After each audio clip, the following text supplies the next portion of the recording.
Exercise 12.2 का ये 7 number सवाल है। कहता है क्या, एक पतंग है। एक पतंग है, मैंने बना दिया है पतंग।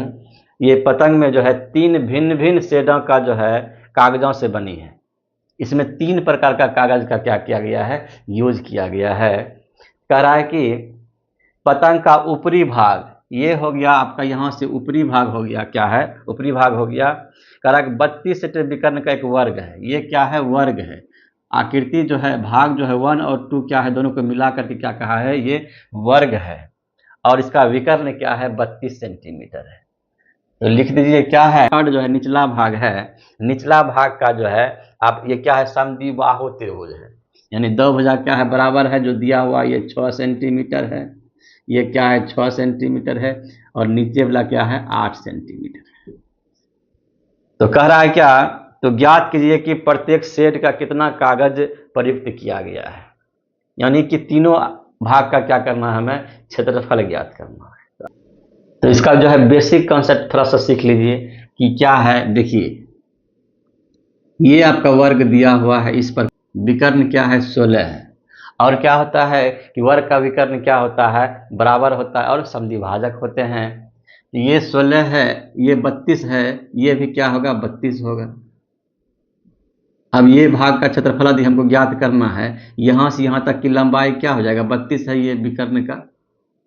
ये भी क्या है, यहाँ से यहाँ तक का क्या होगा 32 होगा। लेकिन ये यहाँ से यहाँ तक 32 होगा तो ये 16 होगा। ये भी क्या होगा 16 होगा। ये हम कर सकते हैं ना। ये क्या होगा, यहाँ से यहाँ तक की लंबाई क्या हो जाएगा 16 होगा। इसी प्रकार से यहाँ पे जो है, जैसे इसको नाम दे दीजिए ए, ये बी, ये सी, ये डी। तो ए बी सी, त्रिभुज ए बी सी में क्या होगा, त्रिभुज का विकर्ण है 32 सेंटीमीटर दिया हुआ है। इसको जो है त्रिभुज ए बी सी का, ये बी सी क्या है, आधार भी है। क्या है, आधार है। ये हमें मालूम है कितना, 32 सेंटीमीटर। अब जो है इस त्रिभुज का जो है, इसका नाम दे दीजिए एम। यानी ए एम क्या है, ऊंचाई है। ए एम क्या है, ऊंचाई है। ऊंचाई है जो कितना है, यहां से यहां तक की लंबाई पूरे जो है ये विकर्ण है, यानी 32 सेंटीमीटर है। तो इसका आधा कितना हो जाएगा, 16 हो जाएगा।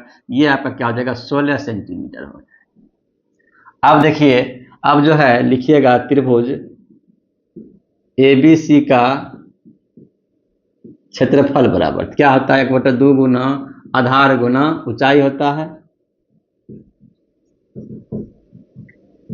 अब इस पर यदि मान हम रखते हैं तो 1/2 गुना आधार कितना है 32 है, और ऊंचाई कितना है 16 है। ये क्या हो जाएगा, 16 दूना कितना होता है 32 होता है। तो ये 16 गुना 16 हो जाएगा, तो कितना हो जाएगा आपका 256 सेंटीमीटर में है, तो सेंटीमीटर स्क्वायर हो जाएगा। कहने का मतलब है कि ये जो है पूरा वर्ग था, इसका आधा हम क्या किए, क्षेत्रफल निकालिए 256। तो ये आधा भाग का भी क्या होगा, क्षेत्रफल सेम ही होगा। क्या हो जाएगा, इसका क्षेत्रफल क्या होगा, ये था भाग सेंटीमीटर। भाग दूसरा का क्षेत्रफल क्या हो जाएगा, भाग दूसरा जो क्या है, त्रिभुज बीसीडी है। त्रिभुज बीसीडी का क्षेत्रफल कितना हो जाएगा, सेम ही होगा, कितना 256 सेंटीमीटर स्क्वायर होगा। ये आपका क्या हो गया, आंसर हुआ भाग 1 का, भाग 2 का। अब बचा क्या, इन दोनों का हमने क्या किया, क्षेत्रफल निकाल लिया। अब है भाग थर्ड। भाग थर्ड क्या है, समद्विबाहु त्रिभुज है।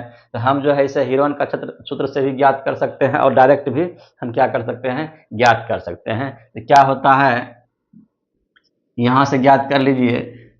भाग थर्ड लिखिएगा, भाग क्या होता है सूत्र समद्विबाहु त्रिभुज का, तो होता है डायरेक्ट क्या होता है, b/4 root under 4a square minus B square. यदि आपको ये याद है तो आप यहाँ डायरेक्ट इसका निकाल सकते हैं, नहीं तो आप हीरोन सूत्र का भी प्रयोग करके इसे ज्ञात कर सकते हैं। तो चलिए, ये क्या हो जाएगा, b क्या हो जाता है, ये भुजा होता है तीसरी भुजा, ये क्या हो गया 8/4 हो गया। a क्या है, समान भुजा है, समान भुजा है ए क्या है 6 हो जाएगा, यानी 4 गुना 6 का स्क्वायर हो जाएगा। बी क्या है 8 है, तो 8 का ये स्क्वायर हो जाएगा। ये इससे हम कैलकुलेशन करेंगे तो ये 4 दूना 8 हो जाएगा, ये 2 हो गया, रूट अंडर ये 4 गुना 36 हो गया, ये 88 64 हो जाएगा।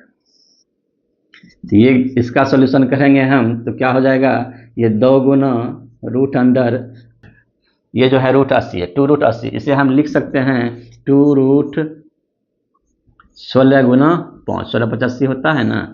अब देखिए 5 का तो वर्गमूल होगा नहीं, 16 का वर्गमूल क्या हो जाएगा, 4 होता है, तो निकाल लीजिए 2 गुना 4 रूट 5, ये क्या हो जाएगा 4 दूना 8, 8 रूट 5 हो गया सेंटीमीटर स्क्वायर। यानी भाग थर्ड का जो है क्षेत्रफल कितना निकल गया, 8 रूट 5, 8 रूट 5 सेंटीमीटर स्क्वायर। ये तीनों क्या हो गया, आपका आंसर हो गया। चलिए तो समझ गए आप, यही इसका क्या था, मेन बेसिक था, और कुछ इसमें है नहीं, बहुत ही सिंपल। इसको और भी कई तरीके से हम बना सकते हैं। उम्मीद करता हूं कि आप लोग समझ गए होंगे। तो क्या करना है, इसका स्क्रीनशॉट ले लीजिए और आप अपना कॉपी में उतार लीजिए, ताकि बार बार इसे आप रिवीजन कर सकें। धन्यवाद।